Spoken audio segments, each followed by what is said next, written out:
Sheila Arika, 24, disebut tetap setia mendampingi suaminya, Mbah Tarman, 74, yang kini terjerat kasus mahar palsu berupa cek 3 miliar rupiah.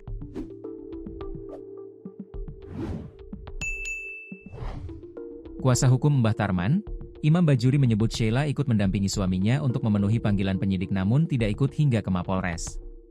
Istrinya tetap setia terhadap Mbah Tarman.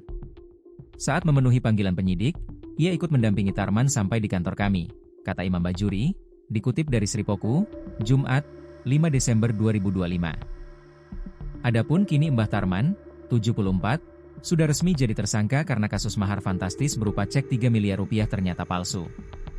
Ia Mbah Tarman kami tahan, ungkap Kasat Reskrim Polres Pacitan, AKP Hoirul Maskanan, Jumat, 5 Desember 2025, kepada Tribun Jatim Network.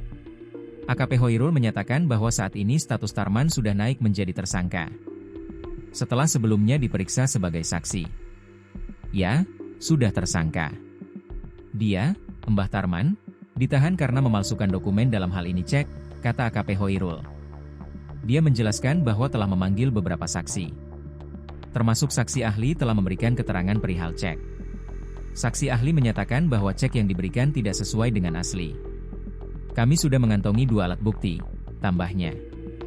Dia menjelaskan Mbah Tarman pada Kamis, 4 Desember 2025, diperiksa sebagai saksi. Kemudian ada 2 alat bukti yang cukup, hingga status Mbah Tarman naik menjadi tersangka. Diperiksa setelah cukup bukti ditentukan di taman langsung tahan. Ditahan wingi bengi, tadi malam, pungkas AKP Hoirul. Mahar fantastis tersebut sebelumnya dikabarkan menghilang. Cek 3 miliar rupiah itu terakhir berada di kamar. Bahasa Jawanya ketelisut, ungkap Badrul Amali selaku kuasa hukum Tarman dikutip dari Tribun Jatim, Jumat, 7 November 2025. Ia menambahkan, Mbah Tarman pun masih mencari keberadaan cek tersebut. Sebab, terakhir kali dia melihatnya ada di kamar.